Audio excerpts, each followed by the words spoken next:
안녕하세요. 어느덧 2022년 한 해가 마무리되어 가고 있네요. 여러분들도 느끼셨겠지만 올해는 유독 이런저런 심란한 일이 참 많았던 것 같습니다. 나라도 이렇게 심란한데 제 개인사도 여러모로 일이 참 많았네요. 저는 재작년에 결혼했어요. 지금도 깨소금 냄새가 솔솔 나는 신혼이랍니다. 사이좋은 신혼인데 뭐가 문제길래 무슨 일이 있어서 사연을? 이라는 생각을 하시겠죠? 맞아요. 제가 오늘 들려드릴 이야기는 저희 부부에 관한 이야기는 아니고요. 제 시어머니와 그리고 형님에 관한 이야기입니다. 저한테는 너무나 다정하고 친절한 시어머니가 형님한테는 거의 악마와 다름없을 정도로 형님을 무시하고 괴롭혔거든요. 저는 그런 형님을 마냥 두고 볼 수가 없어 시어머니의 소나기에서 형님을 구출해냈습니다. 시어머니는 대체 왜 그렇게 형님을 괴롭히고 무시한 것인지 그 이야기를 지금부터 들려드릴게요. 자, 인사드려. 우리 예비 며느리 지연이. 지연아, 여기 이분들은 엄마 친구들. 인사드려. 어때? 우리 지연이 너무 예쁘지? 이 예쁘기만 하게 머리도 얼마나 좋은데. 우리 며느리가 세상에나 변호사예요, 변호사. 니들 법적으로 어려운 거 있으면 우리 며느리한테 찾아가. 알겠지? 아이, 공짜는 아니고. 대신 우리 지연이가 시험이 친구들이라고 하면 열심히 도와줄 거야. 그렇지, 지연아? 아유, 어떻게 몇 주 사이에 얼굴이 더 작아졌네. 결혼 준비가 아주 힘들긴 하지? 세상에, 우리 지연이는 참 야무져. 얼굴도 예뻐, 자기 일도 잘해. 아유, 선민이 그러면 복도 많지. 시어머니는 저한테 너무 잘해주셨어요. 결혼 전에도 왕래가 잦을 만큼 정말 살갑게 대해주셨죠. 그래서인지 저도 시어머니를 잘 따랐습니다. 저를 너무 자랑하고 싶으시다면서 모임 자리에도 자주 불러내곤 했어요. 저도 그게 싫지는 않았기에 갈 수 있으면 잠깐이라도 들러서 얼굴 보고 인사드리곤 했습니다. 아이고, 드디어 얼굴을 보네. 얼굴을 봐. 아유, 이 기집애 말대로 아주 그냥 미인이네. 응? 며느리가 변호사라고 어찌나 자랑하든지 말이야. 반가워요, 반가워. 어머머, 얘 그럼 너희 큰 며느리는 언제 보는 거니? 아유, 결혼식 때 보고 그 뒤로 얼굴을 통 못 봤네. 어? 아유, 우리 큰 며느리는 자기 남편 따라서 여기저기 지방 돌고 있지 뭐. 아유, 우리 큰아들도 아마 잘하면 해외로 발령날 수도 있다더라고. 큰애가 자기는 뭐가 됐든 남편 뒷바라지 할 거라고. 우리 선준이 뒷공문이 따라다니느라 바쁘지 뭐. 아, 여기서 뭔가 이상하긴 했어요. 남편의 형, 그러니까 아주버님은 직업 특성상 대한민국 전국을 돌아다니는 직업이에요. 해외에 나갈 때도 많았죠. 그런데 그건 아주버님만 그랬던 거고 형님은 시어머님이랑 함께 살고 있었습니다. 심지어 얼마 전에도 형님을 제가 따로 만나서 커피를 한잔한 적이 있었는데 형님이 지방에 있다는 시모의 말에 저는 당황스러울 수밖에 없었습니다. 어머니, 형님 지난번에 저랑 아유, 그래 그래, 지연이 얼른 가봐. 바쁜데 엄마가 불러가지고. 아유, 역시 우리 작은 며느리가 애가 참 됐어. 얼른 가봐. 너 형님 얘기는 나중에 하자.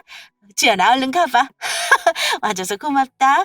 아차차, 이건 별거 아닌데 어머니 아버지 가져다 드려. 우리 나이에는 먹는 것도 잘 먹어야 건강에 좋거든. 부담 갖지 말고 드시라고 해. 알았지? 시모는 형님 얘기를 꺼내는 제 입을 황급히 가로막으며 이만 가보라고 했어요. 저희 친정 부모님께 드릴 선물을 챙겨주면서 말입니다. 시어머니는 저희 친정 부모님께도 살갑게 대해주셨어요. 양가 부모님이 사이가 좋아서 저와 남편도 내심 안심했죠.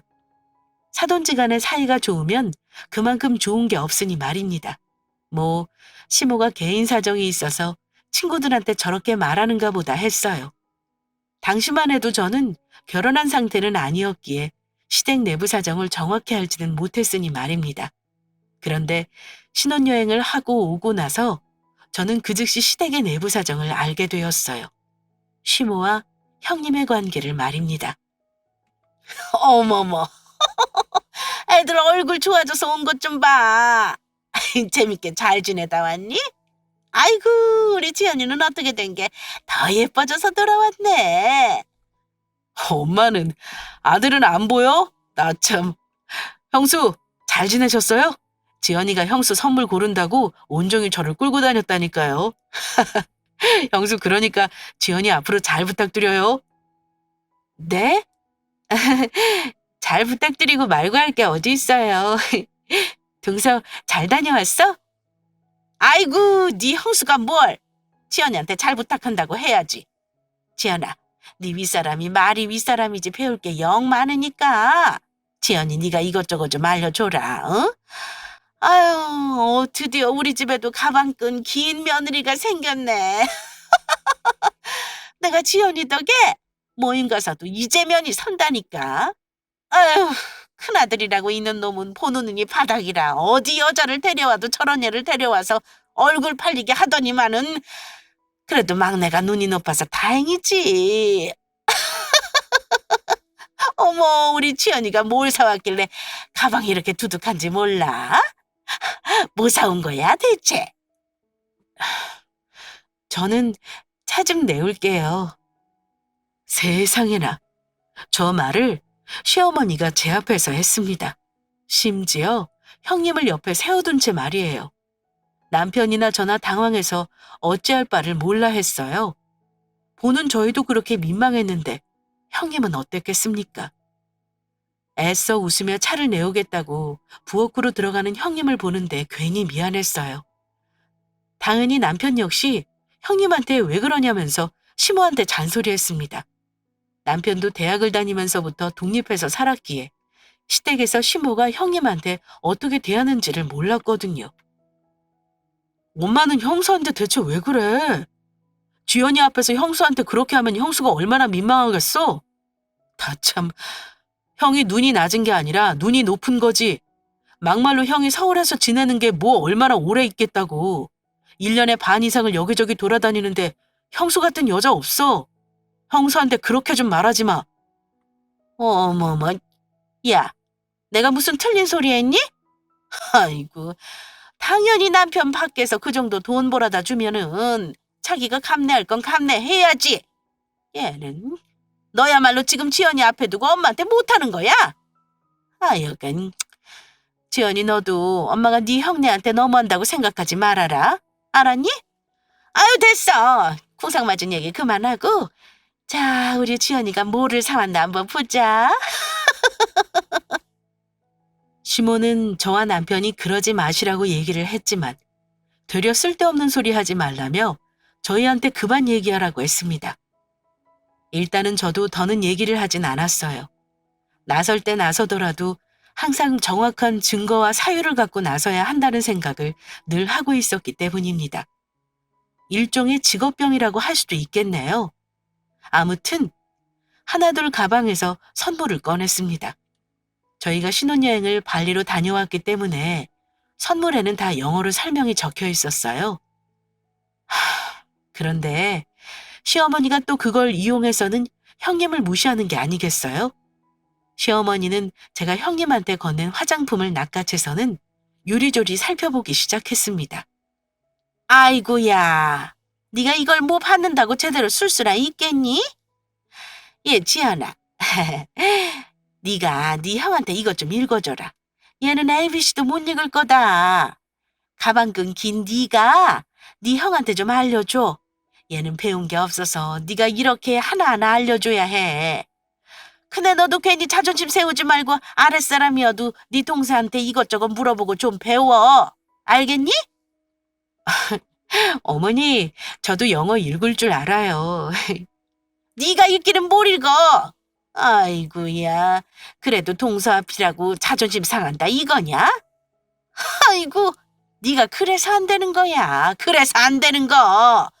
사람이 모르면 어떻게든 배울 생각을 해야지 말이야. 그래서 말이다. 내가 학력 짧고 창상꾼 집안은 상대를 안 하고 싶은 거야. 아휴. 어머니, 형님 아까 저한테 오히려 사용 방법 알려주셨어요. 제가 이해가 잘 안 돼서 헤매고 있었는데 형님이 일일이 다 알려줬는데요. 그렇죠, 형님. 제가 형님한테 이것저것 배워야 할 게 더 많잖아요. 어머니, 형님한테 제가 더 배울 게 많죠. 그렇지, 여보? 그럼, 엄마, 지연이가 아까 형수 덕에 이거 마스크팩 어떻게 사용하는지 배웠다. 나 참, 엄마는? 형수, 엄마 이렇게 하시면 형수도 가만히 있지 말고 뭐라고 좀 해요. 엄마가 형수한테 하는 거 나 이렇게 못되게 구는 줄 오늘 알았어요. 아, 형한테도 그냥 말해버리고 형수 그냥 형이랑 같이 분가해서 살아요. 형도 형수랑 같이 나가서 살고 싶어 하는데 형수가 엄마 혼자 계시는 거 마음에 걸린다고 하고 있겠다고 한 거 엄마 알기는 알아? 아, 정말. 진짜로 어머니 혼자 계시면 제가 마음에 걸려서 그래요. 저랑 어머니랑 잘 지내니까 걱정하지 말아요, 서방님. 동서 걱정하지 마. 나 어머니랑 잘 지내고 있어. 어머니 말씀은 이렇게 하셔도 속은 전혀 안 그러셔. 그렇죠, 어머니? 착한 척은 아주. 네가 그렇게 말한다고 뭐 내가 너한테 사과라도 할 줄 아니? 아이고 웃겨 정말. 됐으니까 선물 챙겼으면 애들 집에 갈 때 싸들고 갈 반찬이나 얼른 챙겨줘라. 하여간 애가 굶떠서는 니들도 피곤할 텐데 얼른 가봐. 시어머니는 저희 부부가 합세해서 형님한테 그러지 말라고 하자 황급히 저희를 내보내려 했어요.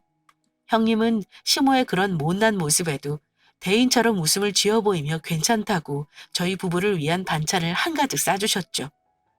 아무렇지 않은 척 웃어 보였지만 형님의 자존심이 얼마나 상했을지 감히 짐작도 가지 않았습니다. 그 정도로 시어머니는 형님을 막대했어요. 형님이랑 따로 만나서 이야기를 좀 해봐야겠다고 생각하고 있었던 찰나에 마침 제 사무실로 형님이 찾아왔죠. 어머 형님, 왜 형님이 어머님이 퀵서비스로 보내셨다고 하셨는데 이리 주세요. 세상에 무겁게 이걸 다 들고 오신 거예요? 저한테 전화라도 해주시지. 그럼 제가 내려갔을 텐데. 죄송해요 형님. 아니야. 나도 볼일 볼 겸 해서 나온 건데 뭐. 어머님이 퀵서비스로 보냈다고 하셨어? 그래서 나한테 빨리 가라고 하셨구나. 그냥 로비에 두고 가려다가 그래도 동서 얼굴 보고 가려고 왔어. 아유, 밥도 제대로 못 먹고 이래서 어떻게 해. 지난번에 미역국 잘 먹길래 미역국 같이 챙겨왔으니까 어서 좀 먹어. 너 좋아하는 미역국 잔뜩 했다. 사무실로 보낼 테니까 점심 때 먹어. 지연이 너 요즘 공판 때문에 바쁘다며? 끼니 거르지 말고 퀵서비스로 보냈으니까 금방 따뜻하게 먹을 수 있을 거야. 재판 때문에 바쁘던 시기. 시어머니가 제가 끼니도 잘 못 먹는 걸 들었다면서 제게 퀵서비스로 보냈다고 했습니다. 사 먹지 말고 집밥을 좀 먹으라고 말이에요. 그런데 제 도시락을 들고 온 건 퀵서비스가 아닌 형님이었습니다. 생각을 좀 해보세요. 얼마나 미안하고 불편했는지 모릅니다. 동서 도시락을 싸들고 온 형님의 모습이라니 정말 죄송했어요. 이렇게 도시락만 받고 가시라고 하는 건 아니다 싶기도 했고 시어머니 관련해서 형님이랑 얘기를 좀 하고 싶었기에 차 한잔하자고 했습니다. 이런저런 얘기를 하다 보니 자연스레 형님의 속 얘기도 들을 수 있게 되었죠. 대체 왜 시어머니의 무시를 받고도 그 집에 함께 사는지를 말입니다. 우리 친정 부모님이 일찍 돌아가셔서 고모 집에서 내가 자랐거든. 어머니가 자꾸 장사꾼 집안이라고 하시는 것도 우리 고모 말씀하시는 거야. 우리 고모 나 때문에 결혼도 안 하고 혼자서 나만 키웠어. 그것도 미안한데 내가 그이랑 결혼하면서 우리 고모, 어머니한테 몹쓸 말도 많이 들었지 뭐. 아, 좀 복잡하긴 한데 내가 결혼 전에 아이가 생겨서 취직도 제대로 못하고 결혼했거든. 대학도 간신히 졸업했어. 대학 졸업하셨는데 어머님은 왜 형님한테 그렇게 말씀하시는 거예요? 그 가방 말씀하시면서 계속 그렇게 말씀하셨잖아요. 솔직히 말해서 저 그 소리 듣는 거 너무 싫었거든요. 가방끈. 그거 어머니 18번인데 어떡하니 동서. 어머니 서울대 4년제 아니면 다 고졸이라고 보시는 분이야. 내가 전문대 나온 게 그렇게 마음에 안 드신대. 거기다가 우리 고모가 식당 하면서 나 키운 것도 마음에 안 들고 그래도 임신했다길래 울며 겨자 먹기로 결혼시켰는데 세상에 애가 유산이 돼버렸으니 어머니는 그냥 내가 마냥 미우신가 봐. 형님은 혼전 임신으로 결혼을 한 것이었습니다. 임신한 것만 아니었다면 아마 형님은 아주버님이랑 결혼하지 못했을 거라고 본인 입으로 말했죠. 시모가 자꾸 가방 끈 얘기를 하길래 저는 뭐 형님이 대학을 안 나온 건가 했어요. 그런데 그것도 아니었습니다. 전문대라고 그렇게 사람을 무시했다네요. 시모 당신은 서울대 4년제 이름만 대면 다 아는 대학을 나왔다고 했거든요. 아무리 그래도 그렇지. 대학은 물론이고 고모님 밑에서 잘 자라준 형님한테 장사꾼 집안이라고 수준 떨어진다는 소리를 하는데 그건 아니다 싶었습니다. 형님, 그건 아니죠. 형님도 어머님이 그렇게 하시면 하시지 말라. 딱 잘라 말씀하세요. 형님이 마냥 다 웃어넘겨주시니까 어머님이 제 앞에서도 형님한테 형님, 이건 진짜 아닌 것 같아요. 형님만 괜찮으시면 제가 도와드릴게요. 지금이라도 제대로 상황을 정리해야죠. 어떻게? 마냥 괜찮다고 하던 형님도 괜찮은 게 아니었던 겁니다. 제가 도와줄 테니 더 시어머니가 형님을 무시할 수 없게 하자고 했어요. 그랬더니 형님은 잠시 멈칫하다가 어떻게 하면 시어머니가 자기를 무시하는 행동과 말투를 고칠 수 있겠냐며 제게 물었고 저는 그 방안을 형님에게 제시했습니다. 그리고 형님과 저는 시어머니 모르게 남편들 모르게 시어머니의 못된 버릇을 고칠 계획을 세우고 있었죠. 그리고 그 계획이 실행되는 D-Day를 아주버님도 함께하는 추석 명절로 잡았습니다. 안녕하세요. 썰대학교죠? 뭐 좀 문의하려 하는데요. 안녕하세요. 썰여고죠. 뭐 좀 문의하려고요. 숙부님, 저 지연이에요. 다른 게 아니라 뭐 좀 여쭤보고 싶어서요. 저와 형님은 추석 명절 전까지 이곳저곳 전화를 하기에 바빴습니다. 예상하셨겠지만 전부 다 시어머니와 관련된 곳들이었죠. 그리고 대망의 추석 당일. 저와 형님은 음식을 준비하면서 서로 눈빛을 교환하기에 바빴습니다. 언제 우리의 계획을 실행할지 노리면서 말입니다. 동서, 그런데 생각을 해봐도 꼭 이렇게까지 해야 하나 싶네. 괜찮을까? 그럼요. 형님, 어머님이 형님한테 하신 게 있는걸요? 형님은 가만히 계세요. 제가 다 할게요. 뭐 물론 어머님이 오늘 아주버님 계신데도 이전처럼 하시면요. 그 와중에도 마음 약한 우리 형님. 시어머니가 혹시나 상처받지는 않을까 제게 몇 번이고 이 계획을 없던 거로 해야 하는 것 아니냐 물었습니다. 저도 뭐 난감하기는 했어요. 겁도 났고요. 결혼한 지 얼마 되지도 않았는데 이런 일로 시어머니와 틀어지는 건 아닌가 걱정이 되기도 했습니다. 하지만 우리 시어머니, 저의 그런 약해진 마음을 금세 다잡아 주셨어요. 어떻게 다잡아 주셨냐고요?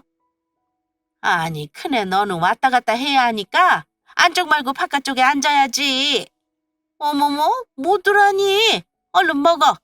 지연이가 들어와서 음식을 좀 더 했지.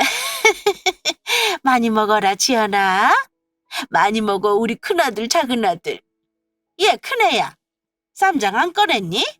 얼른 꺼내. 아유, 쟤는 시집 온 지가 몇 년인데 아직도 저렇게 눈치가 없어서 느릿느릿. 아유, 내가 정말 쟤 데리고 살다가 화병으로 탄병할 것 같다니까는. 저런 식으로 말입니다. 따로 차례를 지내는 집안이 아니어서 가족들끼리 먹을 양만큼 음식을 만들고 함께 나누어 먹었어요. 그런데 시모가 형님 보고는 바깥쪽에 앉으라고 하는 겁니다. 음식이 부족하면 더 날라야 하니 바깥쪽에 앉으라고 말이에요. 이건 아니잖아요? 그래서 저는 그럼 저도 바깥쪽에 앉겠다고 했어요. 그럼 저도 바깥쪽에 앉을게요. 같은 며느리인데 누구는 왔다 갔다 하고 누구는 앉아있고. 그건 좀 제가 불편해서요. 엄마, 지금 뭐 하는 것이에요? 여보, 당신이 왜 바깥쪽에 앉아? 이리 들어와서 내 옆에 앉아. 재수 씨도 그냥 계세요. 먹고 싶으면 먹고 싶은 사람이 왔다 갔다 하는 거죠. 아, 참. 정말 당신도 엄마가 저렇게 하면 뭐라고 반박해. 엄마, 이 사람한테 또 못되게 구는 거예요? 내가 말했죠? 이 사람한테 그렇게 하지 말라고. 아유, 내가 뭘. 하여간 진짜. 그래, 너는 매번 이래? 응? 네가 그렇게 맹추같이 가운데 앉아서 하는 게 뭐냐? 응? 네 남편이랑 시어미 사이를 꼭 틀어지게 만들어야 속이 편하겠어? 이제는 지연이 쟤까지 나랑 틀어지게 만들 셈이니? 하여간 내가 이래서 가방끈 짧은 인간들이랑은 상종을 안 하려고 하는 거야, 상종을. 아유, 속 터져 정말. 그래, 내가 참 미안하다. 어? 내가 참 미안해. 아, 못들래 얼른 밥 먹어라. 뭐 당연히 식사 분위기는 냉랭해졌죠. 시어머니는 불편한 기색을 있는 대로 다 내비치면서 식사를 했고 형님은 가운데 껴서 주눅이 들어 있었습니다. 아주버님 역시 시어머니 때문에 기분이 상할 대로 상했는지 보란듯이 형님 앞에 먹을 것을 놔주고 반찬을 챙겨주고 있었죠. 언제 얘기를 해야 하나 저는 타이밍만 보고 있었습니다. 내가 큰애한테 너무하다고 니들 자꾸 그러는데 그럼 지연이 네가 나서서 네 형네 교육 좀 해줘라. 쟤 임신했다고 우리 장남 꼬득에서 덜컥 결혼해 이 집에 들어와서 뭐 사회생활이라고는 해본 적도 없고 남편이 벌어다 준 돈으로 여태껏 먹고 노내라 감각이 없어. 눈치도 없고. 아, 뭐가? 니들이 나보고 하지 말라며. 그러니까 지연이 네가 나 대신 네 형님한테 교육 좀 해주라 이거야. 이거면 되는 거 아니야? 지금이 타이밍이었죠. 시어머니는 그때까지도 자식들이 무슨 소리를 하는지 이해를 못하는 것 같았어요. 당신이 큰 며느리한테 무슨 잘못을 저지르고 있는지 말입니다. 이때다 싶어 저는 저와 형님이 이때까지 모아온 시모의 비밀과 숨겨둔 진실을 꺼내기 시작했어요. 제가 뭐라고 형님한테 뭘 가르쳐요, 어머니. 어머니, 저 궁금한 게 몇 가지 있는데 여쭤봐도 돼요? 다른 건 아니고 제가 이번에 뭘 좀 들은 얘기가 있는데 제가 알고 있는 거랑 달라서요.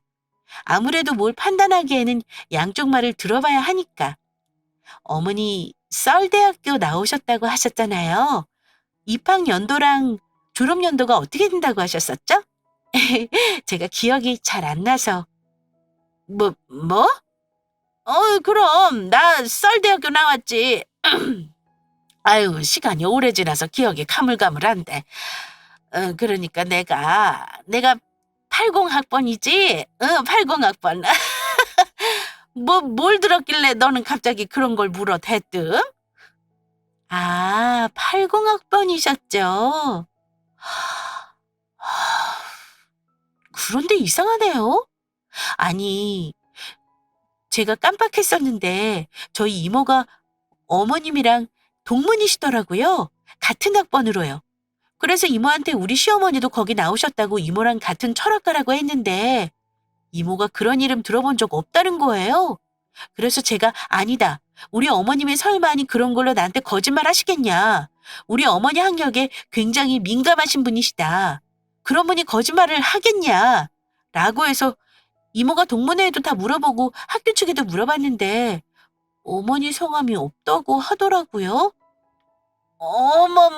아, 아이 그때 그 이모님이 나랑 동문이셨구나. 어머 세상에 희한하네. 내가 왜 거기에 이름이 없을까? 아유 나 참. 그렇죠. 제가 그래서 너무 이상해서 그 전 학번이랑 그 다음 학번도 알아봐 달라고 했거든요. 어머님이 어떻게 졸업하신 대학인데 거기 이름이 없으면 안 되잖아요. 그런데 79학번에도 81학번에도 어머니 성함이 없는 거 있죠? 그래서 너무 이상해서 어머니가 알려주셨던 명문여고라고 그렇게 자랑하셨던 썰여고에 물어봤거든요. 혹시 어머니 성함이 고등학교에서 뭐가 잘못 기재돼서 대학에 잘못 등록된 걸 수도 있으니까요. 그런데 시어머니는 제가 한마디 한마디 입을 열어 말을 할 때마다 사색이 되어서 밥숟가락을 든 채 그대로 멈춰 있었습니다. 말 그대로 얼굴에 식은땀이 뻘뻘 나면서 말이에요. 남편과 아주버님은 자기네들도 처음 듣는 엄마의 진실에 어안이 벙벙한 채 시어머니 얼굴만 바라보고 있었죠. 그, 그런데? 그런데 썰 여고에도 어머니 성함이 없는 거예요. 와, 이건 진짜 문제가 생겨도 단단히 생겼구나. 그래서 제가 형님이랑 같이 그 학교도 찾아가 봤죠? 저보다 형님이 어머님에 대해서 이것저것 더 잘 아니까 도와달라고 제가 연락드렸거든요. 어머머, 그런데 웬일이야. 제 실수였던 거 있죠? 썰여고가 아니라 썰공업고등학교였는데 어머님이 저한테 썰공고라고 하셨는데 제가 잘못 기억했었나 봐요. 아니요, 엄마. 엄마 우리한테 썰려고 나왔다고 했잖아. 그래서 썰대학교 부속 고등학교라고서 일부러 그렇게 고등학교 지원해서 간 거라고. 뭐야? 엄마 설마 나랑 형한테 거짓말한 거야? 얘가 지금 무슨 소리를 하는 거야? 어? 내가 무슨 그런 저급한 데를 나와. 어머머, 나는 실업계 근처도 가기 싫어했던 사람이야. 이거 왜 이래? 에이, 어머니, 실업계 다니신 게 뭐가 어때서요? 어머니 고등학교 때 엄청 미인이셨던데요? 제가 그 학교 가서 졸업사진까지 찾았죠? 이거 어머니 사진 찍어왔어요. 어때, 여보? 어머니 엄청 미인이셨지? 아주버님도 보세요. 어머니 정말 미인이세요. 어머니! 그때 시어머니는 제 핸드폰을 낚아채서는 황급히 그 사진을 지우기 시작했습니다. 얼굴이 잔뜩 붉게 달아올라서는 생전 처음 보는 눈빛으로 저를 쏘아보며 지금 뭐 하는 짓이냐고 제게 버럭 소리를 질렀습니다. 하지만 이럴 때일수록 침착해야죠. 재판을 할 때도 그래요. 상대방 측에서 강력히 나온다고 거기에 같이 휩싸여서 큰 소리를 냈다가는 같이 휘말리기 마련이거든요. 그럴 때일수록 더욱 차분하게 증거를 대고 이성적으로 맞받아쳐야 합니다. 저는 소리를 버럭버럭 지르는 시어머니에게 차분하고 이성적으로 제가 알고 있는 정보를 이야기하기 시작했습니다. 지연이, 너 지금 뭐 하는 거야? 너 아무리 내가 너한테 오냐오냐 잘 대해줘도 그렇지. 어디서 시어미 앞에서 장난을 쳐? 장난도 정도껏 해야지 말이야. 그네 너는 네 아랫사람 제대로 교육 안 시킬 거야? 아이고, 하긴 너 같은 애가 무슨. 너는 뭐 잘하는 게 있기는 한 거야? 어? 그래봤자 네 고모 따라서 장사하는 그것밖에 더 잘하겠냐? 그래, 아이고 됐어. 아유, 좀 똘똘한 애가 며느리로 들어왔나 했더니만은, 아유, 다 꼴보기 싫어, 나가! 제가 고모 닮아서 장사밖에 할 줄 모른다고요? 그럼 어머님도 숙부 닮아서 장사 잘하시겠네요. 어머니도 숙부님처럼 국밥집 하시면 잘하시겠네요. 안 그래요? 그때 가만히 모든 상황을 지켜보던 저희 형님이 시어머니한테 크게 한 방 쏘아붙였어요. 시모는 형님의 발언에 화들짝 놀라 아무 말도 하지 못하고 있었죠. 저는 저희 형님이 마냥 순하고 차분할 줄 알았는데 와, 그렇게 말을 잘할 거라고는 상상도 못했습니다. 뭐야? 근데 너 또 지금 무슨 소리를 하는 거야? 아니, 얘네들이 정말 단체로 미쳤냐? 니들 지금 시어미한테 뭐 들라는 짓이야? 어디서 말도 안 되는 소리를 함부로 짓거려. 누가 공고를 나오고 누가 대학을 안 나와. 그리고 뭐? 숙부님 뭐? 국밥집? 너 어디서 그런 소리를 들었는지 모르겠는데? 어디서 듣긴요. 숙부님한테 직접 들었죠. 저는 어머님이 숙부님이랑 싸우셔서 안 보시는 거라고 이때까지 알고 있었는데 어머님이 일방적으로 숙부님하고 연락 끊으신 거였더라고요. 숙부님이 돌아가시기 전에는 꼭 한 번이라도 어머님 얼굴 보고 싶으시다고 언제 한번 꼭 국밥 먹으러 오라고 전해달라고 하셨어요. 뭐가 그리 서운해서 연락을 갑자기 끊었는지 모르겠다고요. 어머님 좋아하는 국밥 아직도 하고 있으니 언제든 오라고요. 어머니 저한테 그렇게 장사꾼 집안이라고 무시하시더니 어머님도 어머님이 그렇게 경멸하시던 장사꾼 집안이셨던데요? 그리고 어머니 툭하면 저한테 고모 밑에서 자랐다고 무시하셨죠? 부모한테서 자라지 못한 애들은 티가 난다고. 어머님 저한테 그렇게 말씀하시면서 죄책감 없으셨어요? 네, 형님이 저렇게 이야기를 한 데는 다 이유가 있었습니다. 숙부님을 통해 알게 된 사실이었는데 시어머니 역시 부모님이 일찍 돌아가셔서 친척집을 전전하며 살아왔더라고요. 형님은 다른 어떠한 사실보다도 그 사실을 알았을 때 가장 큰 충격을 받아 했었죠. 시어머니 당신도 그런 상처를 갖고 있었고 심지어 그 상처가 얼마나 큰지 누구보다도 잘 알면서 형님한테 부모 없이 자랐다고 그렇게 무시를 해댔으니 말입니다. 너 지금 뭐 하는 거야? 어? 어머머, 너 지금 나한테 눈 동그랗게 뜨고 뭐 하자는 거야? 어? 너 지금 명절날 뭐 시험이랑 한번 해보겠다는 거야? 하여간 내가 이래서 가방끈 짧은 것들이랑 상종하기 싫다고요? 네, 그러시겠죠. 저요, 어머니가 저한테 그런 소리 하실 때마다 아무리 상처받고 자존심 상해도 그래, 어머니로서는 그러실 수 있지. 내 남편도 서울대 4년제, 시동생도 거기다 변호사 동서면 내가 제일 이 집안에서 못났구나. 우리 시어머니는 그런 게 싫으신가 보다. 그러면서 이해했어요. 그런데 어머님은요? 어머님 고졸에 어머님도 이 집 저 집 친척집 전전하면서 살아오셨으면서 누구보다도 그렇게 무시당하고 괄시받는 게 어떤 기분인지 뻔히 아시면서 저한테 어떻게 그러실 수가 있어요? 저요. 이 사람이 아무리 저한테 같이 지방 가서 살자고 해도 어머니 혼자 서울에 계시게 하는 거 싫어서 어머니한테 그렇게 무시당하고 미움받으면서도 그래도 내 부모님이라 생각하니까 그래도 저 어머님 옆에 찰싹 붙어 있으려 했어요. 아무리 저를 미워해도 저한테는 처음으로 생긴 엄마니까 저 그래도 어머님 옆에 있으면서 어떻게든 어머니 마음에 들어보려고 정말 애썼어요. 그런데 어머니 저한테 한 번이라도 고맙다고 하신 적 있어요? 한 번이라도 저한테 이름 불러주신 적 있어요? 없어요. 단 한 번도 없었어요. 저는 이제 더는 어머니한테 이런 소리 들으면서 못 살겠네요. 저 먼저 일어나겠습니다. 동서 미안해. 먼저 일어나서. 형님이 이야기를 마치기 전까지 나머지 식구들은 아무 말도 하지 못했습니다. 그동안 형님이 얼마나 참고 또 참고 살아왔는지 형님의 말 한마디마다 느낄 수 있었거든요.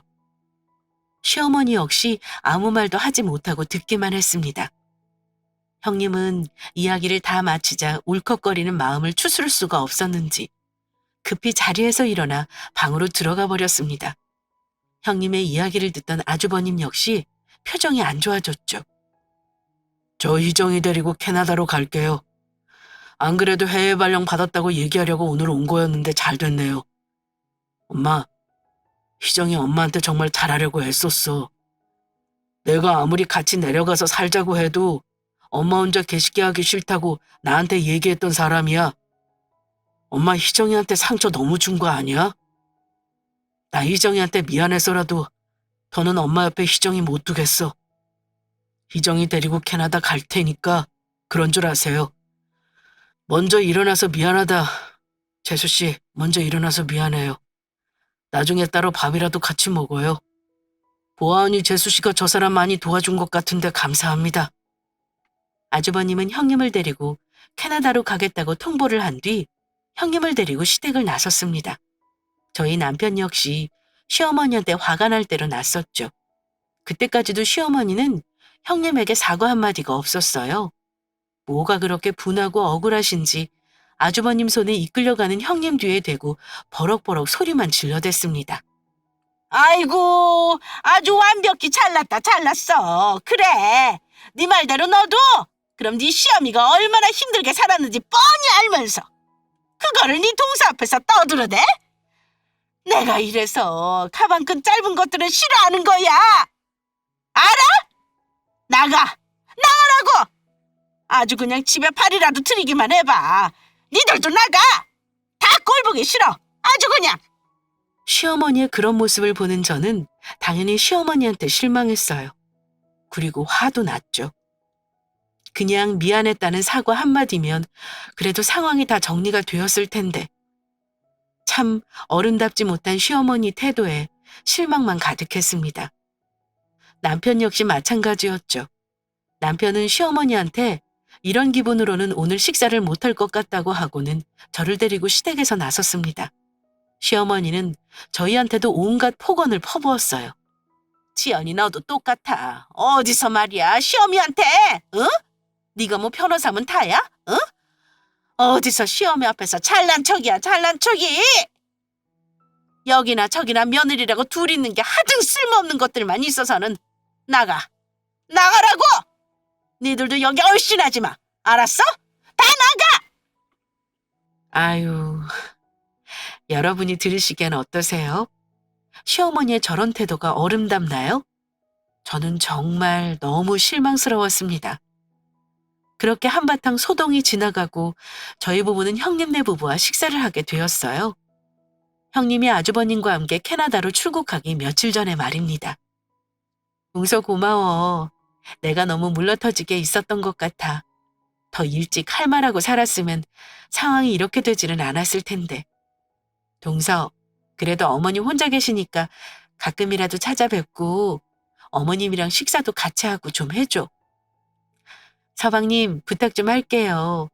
그래도 어머님이 계시니까 서방님이나 이 사람이나 심적으로 안심하고 지내는 거예요. 한 분이라도 부모님이 옆에 계신다는 게 얼마나 큰 힘이 되는데요. 알겠죠, 서방님? 서방님이랑 동서한테 부탁만 하고 이렇게 나가는 것 같아서 정말 미안해요. 그래도 부탁할게요. 어머님 말씀은 그렇게 하셔도 마음 여린 분이잖아요? 꼭 부탁할게요. 형님은 그렇게나 시어머니한테 당하고도 시어머니 걱정을 했습니다. 말을 못되게 해도 못나게 굴어도 마음은 여린 분이니까 가끔 찾아뵙고 식사도 함께 해드리라고 말입니다. 영화 여자친구를 소개해 나왔던 것처럼 형님은 제게 어머님이 좋아하시는 음식, 좋아하는 옷 스타일 등등을 적어서 주셨어요. 참 그런 형님을 보는데 알 수 없는 미묘한 감정이 올라왔습니다. 형님네 부부 출국기를 배웅하던 날, 그날도 시모는 끝까지 나타나지 않았어요. 아주버님이 그래도 전화를 드려보았지만 전화도 받지 않으셨죠. 그렇게 형님네 부부는 캐나다로 출국을 했습니다. 어머니, 문 앞에 드실 것들 사온 거 두고 가요. 저희 갈 테니까 꼭 갖고 들어가서 드세요. 아셨죠? 어머니, 저희 가요. 그리고 시어머니는 지금도 저희 부부한테 화가 나 있습니다. 문도 안 열어줘요. 남편이랑 찾아가서 시어머니 드릴 선물이나 물품만 두고 돌아온 지 벌써 몇 개월은 되었습니다. 아휴, 언제쯤이면 시어머님도 마음을 좀 너그럽게 가질는지 잘 모르겠네요. 저희 부부는 크리스마스를 캐나다에서 보내기로 했어요. 형님네와 함께 말입니다. 전화로 들은 형님의 목소리는 이전과 다르게 밝아졌어요. 어머머, 진짜요? 진짜로요? 와, 형님 진짜 대박이에요. 진짜 축하해요.